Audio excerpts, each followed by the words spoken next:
Good afternoon. Good afternoon, everybody.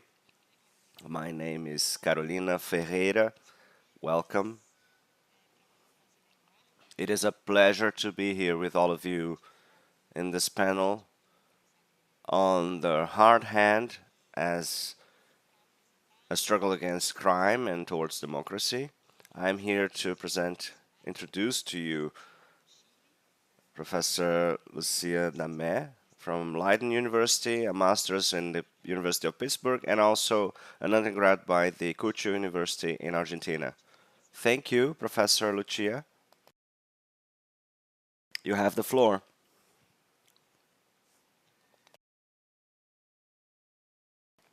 I have a presentation. Thank you very much. I have a presentation with a couple of slides here. I'll try and speak slower for the interpreters. Actually, the objective here is to deal with the proposition of what we understand as the hard hand. And why does that concept of a hard hand of the state will be a growing one in Latin America? First, this used to be effectively a promise, the hard hand of the state in order to solve the problems of violence and criminality in a faster way, in a more clean way, so to speak. And that would be the response that some of our governments would give, allegedly. And nowadays, in Latin America, it has a champion, a very relevant reference, which is President Bukele, which is not only seen as a symbol of actual solution to the problems that we have in Latin America, but also to solve the problems in the United States. I had a meeting with 20 people from the United States saying, hey, how good is it that we have Bukele and we can copy him? Because the desperation, of course, will lead to fertile terrain to this kind of response.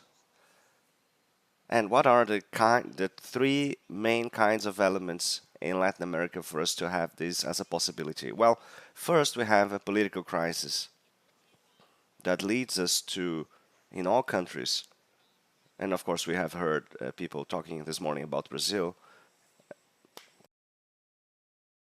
about more punitivist responses and more violent responses towards crime, if you want to say it like that.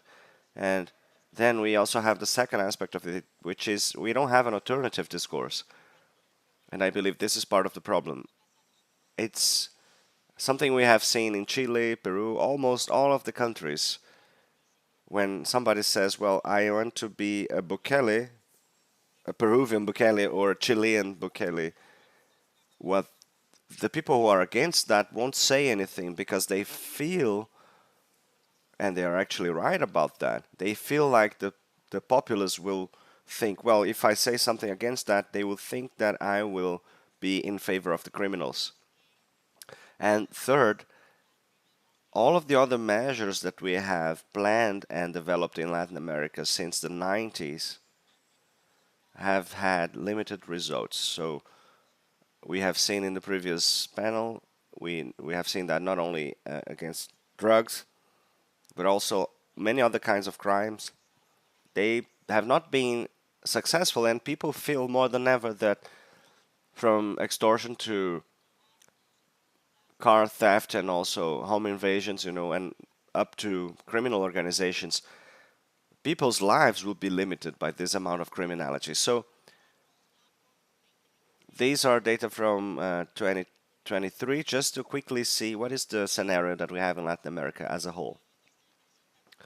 This seems to me very important for me when very few people think that we have a general justice system that will generate punishment. So the feeling of lack of punishment is really, really prevalent. And most people will think that, well, the more punishment you have, the less crime we will see, right? Especially in El Salvador. And we can talk about Bukele and human rights and all that. But effectively, this is the response that we have seen from the population. And it has a degree of effectivity, right? This is something that we can see And we can discuss that further. And then we have a percentage here, which is not smaller, of Latin Americans that will actually justify when politicians do that.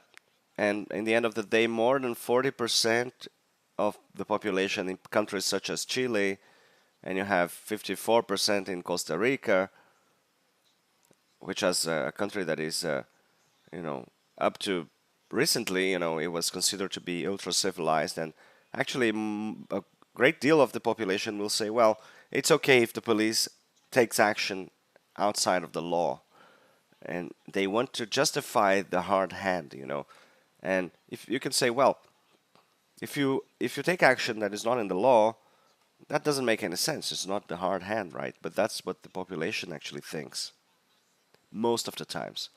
And this is the most complicated aspect of this. The question here is, would you support a coup d'etat if you have a lot of delinquency and criminal activity? And of course, that's subjective. What does it mean to say a lot of criminal activity, right? But 20% of the Ecuadorians would say yes. And same with the Uruguayans. So those are very relevant percentage points. And if you see that in the horizontal lines there, that is going to grow.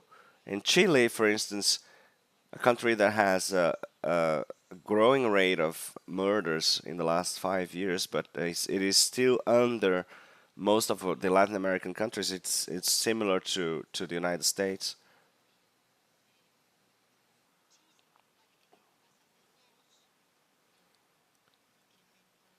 They also have 40% of people who believe a coup d'etat would be justifiable. So it seems to me then that it is important for us to understand what does it mean when we speak about the hard hand, right? It is a justification of this kind of proposition of many things that I believe would be perceived as a positive thing, right? The first thing would be, well, in general, the hard hand would say not only more incarceration, but also more political strategies for security and harder policies for security that have been developed during many years. There is no academic consensus about this, as we don't have in many areas, right? So what we mean to say when we speak about the hard hand against violence. So of course, we can at least try and distinguish 4 characteristics or dimensions which will be seen or sometimes even overlap. And that will allow us to understand what are the horizons that we have, the possibilities we have for public security in the next few years. Next one, please. So here what we propose is that we need to separate some of the aspects of the hard hand, right? First, we have a more formalist dimension of the hard hand, an institutional policy that will be clearly seen as 2 main things. It's not the only ones, but they're not the only ones, but this is ubiquitous throughout the region. First, the increase of penalties, so that goes from preventive prison to actual arrest, and to the increase of punishment for violent crimes, and also the creation of new kinds of criminal activities also for the legislation to allow the state to arrest people. Another aspect of this would be the use of the armed forces. And this is something that is being brought back, this concept of terrorism. It's not strange because we can talk about narco-terrorism, and this is something that we have been hearing from El Salvador. And in many countries, when people refer to the criminal organizations, they refer to terrorism as well, because that will allow people to use the armed forces against that. And also that makes this problem a national security problem, right? So that's a whole another can of worms right there. And the use of the armed forces against criminal organizations is something that we can see in most countries in this region. and we can see that also in Mexico and in other countries. There is a political return of the armed forces in the debate, and after many years of being separated from the public debate, now they're back in the picture, and now they have been considered one of the possibilities. And you can see in Venezuela, for instance, the armed forces has been taking action there, and these are some of the actions that have been studied, and we know that they don't really work. You seldom see a study or a survey that will show that involving the military or increasing the amount of punishment will be an effective way of fighting against organized crime. And these are the main two areas of what we call the hard hand. And there is a second type of hard hand, which is growing now in Latin America, which are the initiatives that are extra legal in nature. So the increase of discretionality and the use of police forces, for instance, or the lethal use of force, and also the amount of control and power that you give to the police forces. This is something that we have seen more and more in this region, and we give more power to the police so that they can control more and more of the popular activities, right? So we have heard a minister talking this morning, right? So you end up having control for what you are, not for what you do when you have police with that kind of power. So, this kind of initiative is something that we can see in many, many countries in the region. And well, also the legal use of armed forces against crime, and especially in the most remote areas such as the Amazon in Peru or Ecuador. And so the role of the armed forces there starts to be blurry, and that is also a problematic aspect of this strategy that we call the hard hand. But the most important thing here, however, is its capacity to perform. There is a spectacle going on, a show. And this morning we were talking also about the statics, right? And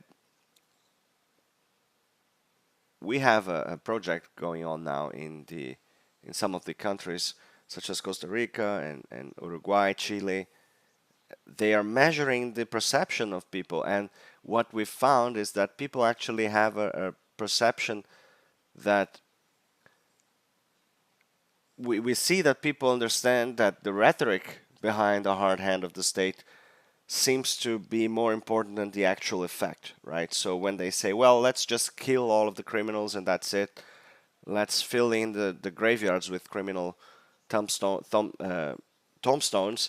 they feel like, yes, that's the policy I want to see, right? And it's not even possible to do that in most countries.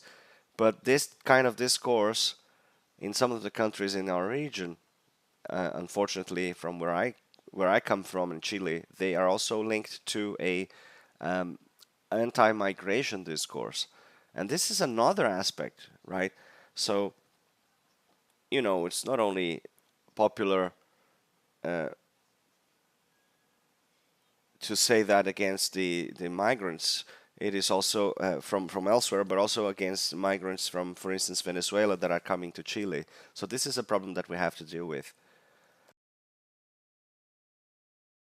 And finally, the most punitivist discourses have to do with what the governments get from playing those roles, right? And, or at least saying that they might play that role of the hard hand. So let's say the left-wing governments in Latin America, they didn't really have a very different response. They didn't have, we had a previous wave of left-wing governments in Latin America, and now we have a wave that it's a bit smaller, but not that different. Now we have different discourses, for instance, against drugs, and now we have the military involved and all of that. But we have a lot of similarities with the previous wave.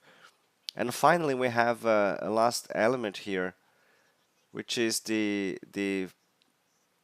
the response that comes from outside of the state, right? Which is not only a political response, but also it is a citizenship response. They think in most countries that people can make justice with their own hands, and they will see guerrillas and paramilitary organizations growing. And unfortunately, of course, they would be also followed by a lot of different types of crime that come from that, right? So, unfortunately, I believe that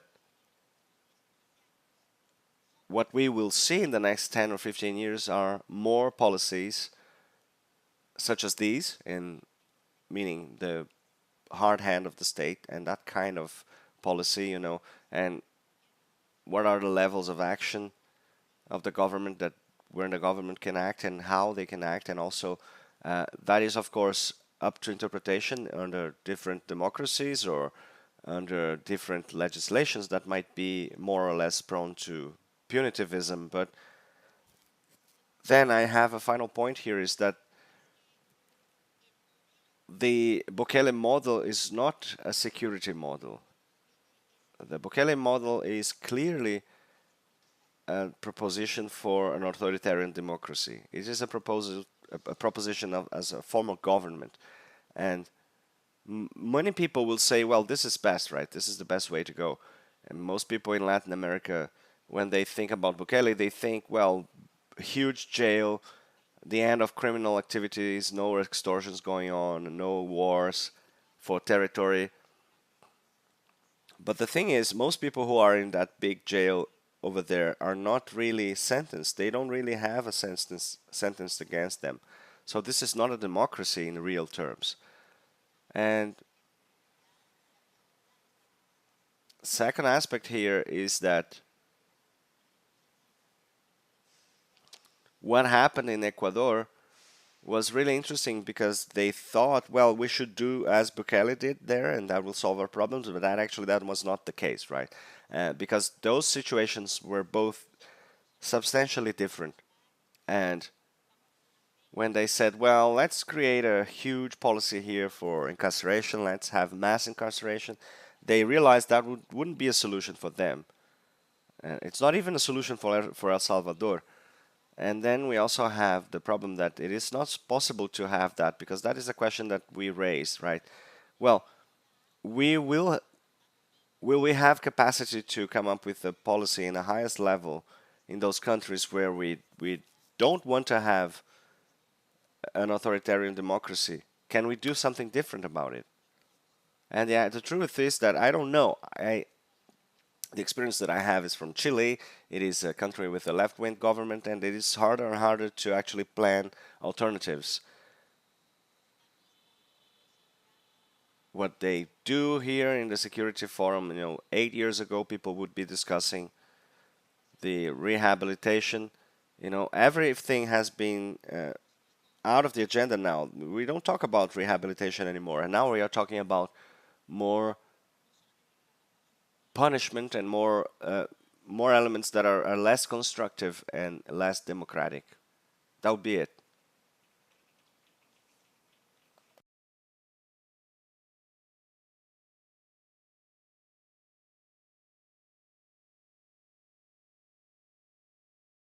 Thank you very, very much, Professor Lucia. Is Professor Miguel coming? Not yet. Well, okay, so I'm the moderator here.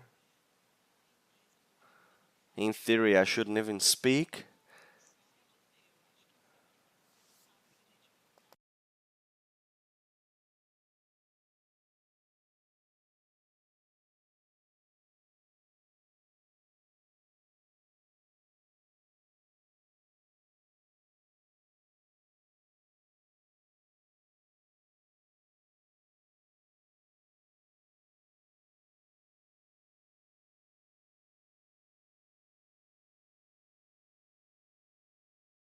Okay, so can we just reduce that sound?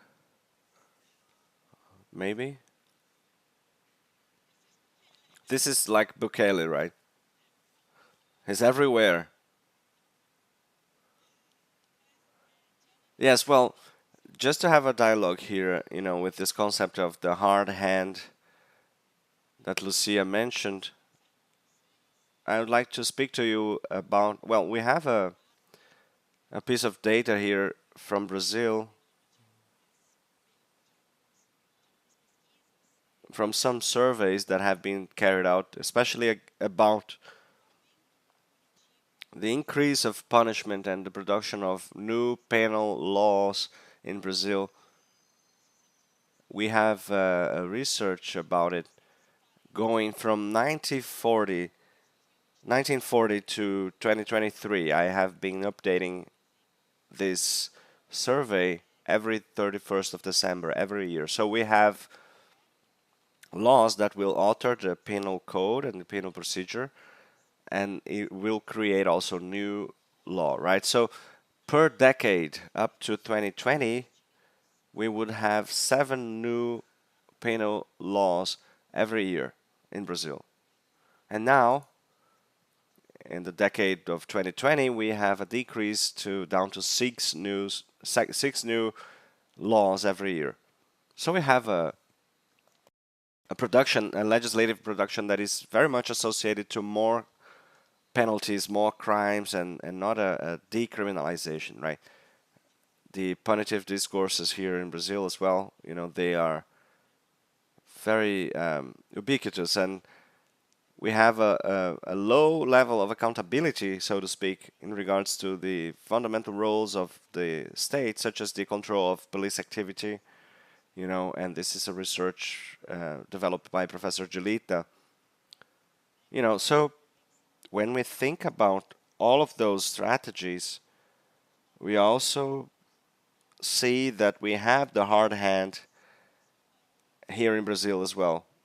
And, Professor Maria Fontinelli is also studying that, the punitivist discourses and the actions that are unfolding from that. I just wanted to mention that because we clearly see that in Brazil as well. And of course, Brazil has a completely different policy for public security, and we have a very diverse situation. And now I want to pass on the floor to the audience if you have any questions or comments. Hello, Lucia, thank you very much for your words. It seems like the punitivist models come up in contexts of societies that have been victimized quite a lot, and they think, well, violence is in such a high level that they need that, right? Do you have any alternative model that has been successful? Because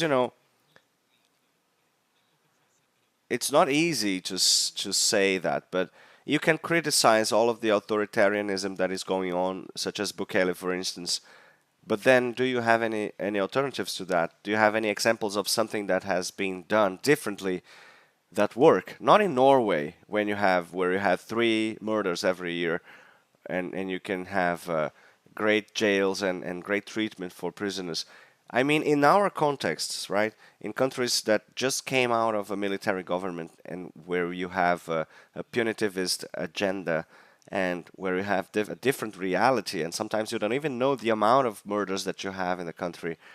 And, this leads to the situation of people who are actually thinking, well, they are completely afraid, and that's understandable. They're afraid to go out in the streets. And do you have any model that actually worked that is not like Bukele's model? Not to just criticize his model, but to bring alternatives. Do you have any?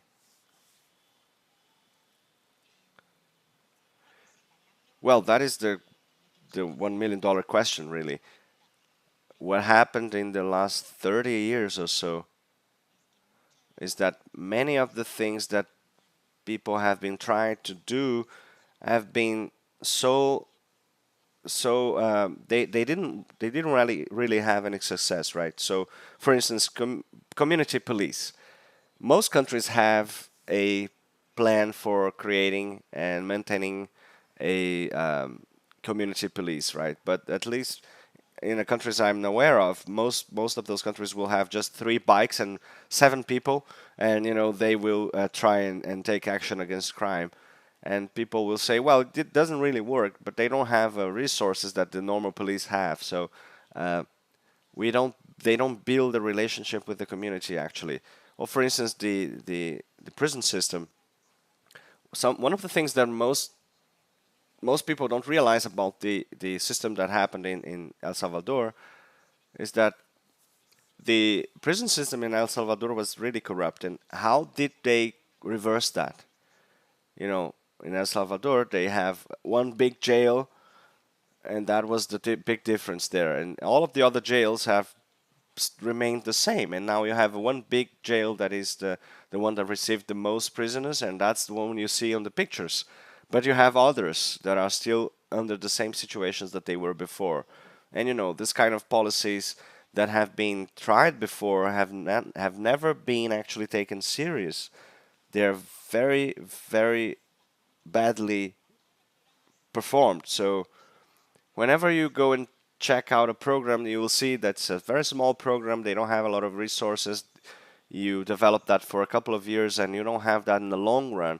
So it's hard to say if those options would actually work in reality. And for instance, you have the drug courts, you know, and in some countries that have been working quite well. In Chile, that was a bit different, you know, because we tried that for a very short amount of time, and we didn't have the time to check whether or not that would work in reality.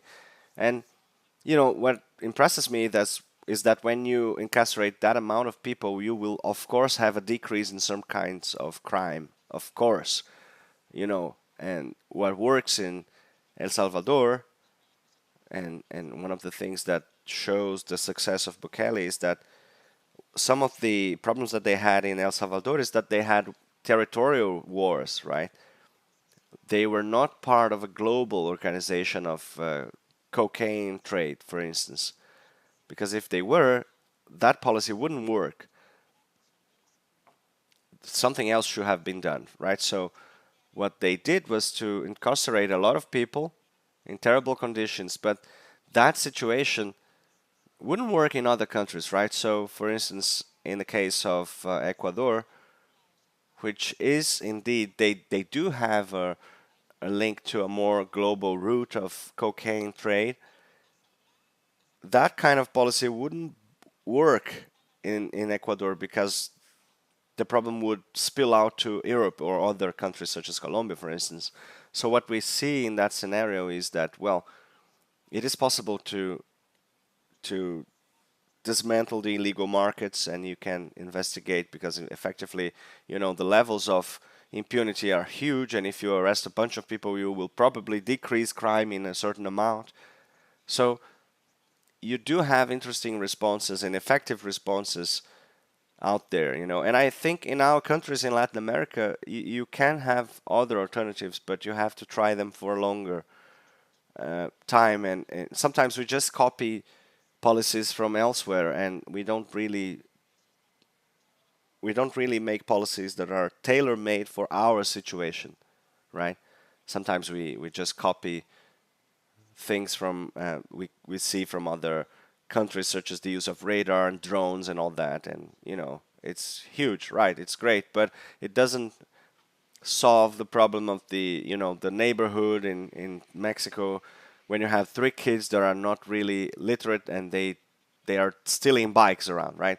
So you can't just respond with one kind of response to all those levels of criminal activity. And when we say, well, these 3 kids are a criminal organization, we run the risk of saying, hey, they are also terrorists, and then that's a whole nother game that we are playing. And you know, the problem is that we have to create programs that are fit for our own specific realities. We shouldn't just copy. And I usually say that we are actually trying to hit a fly with a missile, right? So, well, we don't know how to kill this fly that is on the wall, and let's just tear the wall down, right?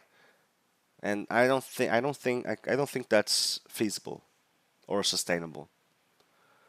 Well, any other questions? Any other comments, questions? I think, well, this relationship between democracy and public security is fundamental for us to to base all of the discourses and all of the issues that we discuss. Anything else? Well, go ahead. Sure.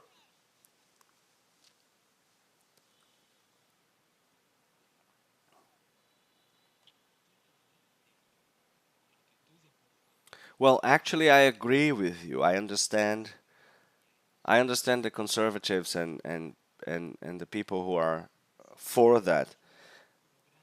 And if we propose a social program for preventing crime and so forth and so on, the question then would be, well, we go to a politician and say, hey, you have to invest a lot of money, and your outcomes, which will be good, will be seen only after you're not here around anymore, right? So what is the stimulus that you give? Not to mention the economic stimulus, right? It's really hard to say, hey, listen, I have a I have a problem here. I have criminal activity in my neighborhood, and if I say, hey, we have a program here to solve this problem, we have a school program, it's a long-term solution. For the politician, it doesn't really work that way because they want to see the short-term impact, and politically, it wouldn't make sense for them to carry out any long-term solution. I agree. But the issue is that it's not one or the other. When you see the menu of alternatives that you have to face criminal organizations, you tend to think, well, you need the hard hand, and the hard hand might mean the violation of human rights. But indeed, you need more police, you need less impunity, and of course, these are things that we need, and we agree on that. And if you say, well, if you have a program for prevention or rehab like that, well, I see, well, that, I would buy that. But we have to have a diverse menu of actions to choose from that go from the police to the prison system. Prisons shouldn't be a place where you go to kill people. It should be a place where you have some level of rehabilitation, right? And my impression is that there is an enormous amount of politicians that might be willing to do that, but the problem is electorally that wouldn't really make sense for them because they want that show, the spectacle. They want to show fast results that will mean more votes for them, right? And when you get to a very high, and Marcelo has said that, right? When you get to a very high level of murders, what you need are more dramatic responses. But then, of course, when you speak about, well, more dramatic responses, that might be, well, let's kill everybody between 19 and 25. And that's what they tried to do in El Salvador, and it didn't really work. So in countries such as Uruguay, you have that kind of discourse going on. A bit less in Uruguay, but Chile, Costa Rica, you can see that discourse being given around, and people talk about that. And on the other hand, it's, well, we have a voice from the great beyond there. On the other hand, it's not about just prevention. You also have to create the capacity to train the agencies and also increase their capacity to deal with that. And that takes time. Thank you. Professor José Miguel is coming in, right?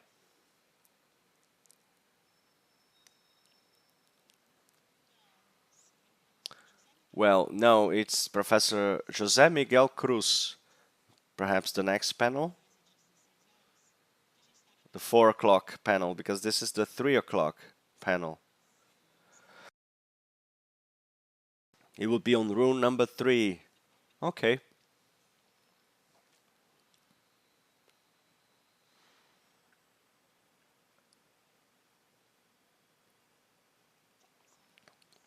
Room number 3. Okay.